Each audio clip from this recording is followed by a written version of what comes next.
Nous allons vous parler maintenant de Gérard Chivardi, qui représente le Parti des travailleurs dans cette élection présidentielle, entouré de trotskistes, de communistes, de socialistes, mais d'abord des maires de terrain qui veulent lutter contre l'intercommunalité et en revanche défendre les services publics de proximité.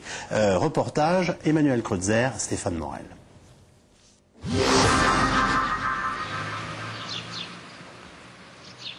Oui, c'est Gérard Chivardi là. Hein.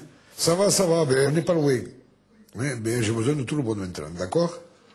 Je dis qu'on n'est pas loin, mais j'ai besoin de tout le monde pour finir. Hein. Dernière ligne droite pour les parrainages. À 2 semaines du dépôt des candidatures, impossible de faire dire à Gérard Chivardi combien il a déjà de signatures. Celui qui se présente comme le candidat des maires est formel, il en aura bien 500 en temps et en heure. Mais en attendant, il veut éviter aux élus qui le soutiennent d'être victime de pression car il en a la certitude. Son discours novateur dérange les grands partis politiques qui aimeraient bien l'empêcher de se présenter. Prenons le cas des programmes. Tout le monde en rose 35 milliards d'euros, 30 milliards d'euros, 100 milliards d'euros. Moi, le programme ne coûte pas un sou en France. Pas un sou. Rien. Au contraire. Je ferai rentrer plus de 280 milliards d'euros que nous pouvons rentrer immédiatement dans notre pays. Pour cela, au programme, renationalisation et surtout rupture avec l'Union européenne. La candidature de Gérard Chivardi est née d'un mouvement d'élus de l'Aude contre l'intercommunalité forcée et pour la défense des services publics. Un combat pas du tout incompatible, dit-il, avec les plus hautes fonctions de l'État. Vous savez, nous on gère les communes comme on gère chez nous. Au plus près des dépenses, au plus près Et on n'endette pas. Le monde rural est le monde le moins endetté par rapport aux villes, croyez-moi. Et on devrait gérer la France avec de vrais gestionnaires. Et vous verriez que nous en sortirons mieux tous tant que nous sommes. Allez mon ami. Voilà un symbole important de la ruralité. C'est l'endroit le plus important après la mairie. Et ils veulent nous les supprimer. Vous comprenez bien que nous, les maires ruraux, on n'est pas d'accord. Et l'élu de 56 ans, maître artisan maçon de formation, en est convaincu. Ses préoccupations sont largement partagées dans le monde rural. Dis que je n'avais pas vu, Mayac. Ces idées, sont bonnes. Ça va, j'aime bien. Ouais. J'ai écouté, ça va, il est possible. C'est vrai qu'il y a pas mal de choses qui sont très bien. Par exemple par exemple, pour les écoles dans les villages, les postes, l'Union européenne, ça aussi. C'est bien, mais c'est aussi... c'est bien pour certaines personnes, mais pour d'autres personnes, je trouve plutôt que c'est plutôt mal, quoi. Soutenu par un mouvement trotskiste, le maire de Mayac se dit aussi appuyé par des élus de tous bords. Lui se présente comme socialiste, même s'il a quitté le PS en 2003, et se défend au passage d'être une candidature de plus à gauche. S'il y a eu un candidat qui se soit prononcé franchement pour la rupture avec l'Union européenne, la mise en place d'une Europe des pays fédérés, gardant leur identité nationale, leurs traditions, mais qui se regroupent pour des projets porteurs, je n'aurais pas été candidat. Mais aucun ne propose ça. Et même si les sondages le créditent de moins d'0,5%, Gérard Chivardi n'a pas l'intention de faire de la figuration. Sa campagne est prête. Son premier meeting aura lieu le 1er avril. Ça n'est pas une blague. Et attention aux grands candidats qui tenteraient de le tourner en ridicule. Mon souhait le plus cher est qu'il va se réaliser obligatoirement. Mais auront-ils le courage de venir dans un débat face à moi? C'est dans le débat face aux Français et face à tous les candidats. Et on parlera à ce moment-là du mot ridicule. Qui sera le plus ridicule des 2 ou des 3 quand nous serons devant les caméras de télévision?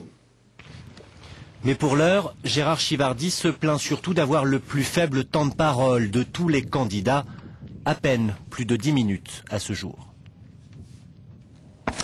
Juste une chose, c'est quand même intéressant. C'est très difficile de qualifier l'identité d'une candidature comme celle de Gérard Chivardi. C'est pour ça qu'on a décidé de parler de 2 thèmes de sa campagne qui sont importants, contre l'intercommunalité et pour les services publics de proximité.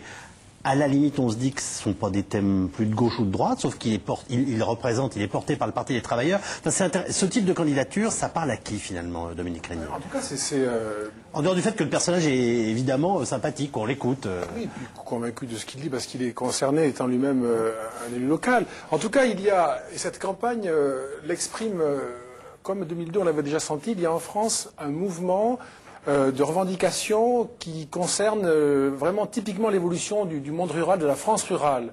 La réduction de la dépense publique, la réduction de l'importance de l'État, au fond, elle revient à réduire la place des services publics, et ça touche aujourd'hui les communes rurales, pour la poste, les hôpitaux, etc.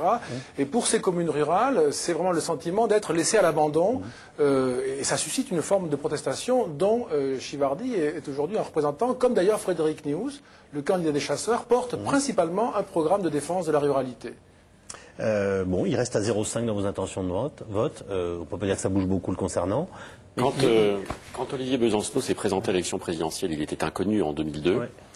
Les premières enquêtes, avant la campagne officielle, le situaient entre 0,5 et 1. Il a multiplié par 5 uniquement grâce d'abord à son talent pendant la campagne officielle, et justement parce que la campagne officielle change considérablement la donne au moment où elle rééquilibre finalement le décalage considérable entre la surnotoriété des grands candidats et l'absence de notoriété de petits candidats. Donc l'effet mécanique dans l'hypothèse où il obtient ces 500 signatures, c'est que soudainement, les Français qui pour l'instant ne le connaissent absolument pas, vont la voir tous les soirs à la télévision, à la radio, non pas comme un personnage central, mais comme un personnage qu'on écoute et qu'on entend. Et c'est vrai que la défense des thèmes qu'il a énoncés dans votre reportage sont des thèmes qui ont déjà marché auprès d'autres types de candidatures. Voilà. Quand on dit je suis candidat des maires, ne serait-ce que ça présente quelque chose. Voilà. Non ? Et puis ensuite, il y a quand même... alors, la difficulté pour lui, c'est qu'il va avoir...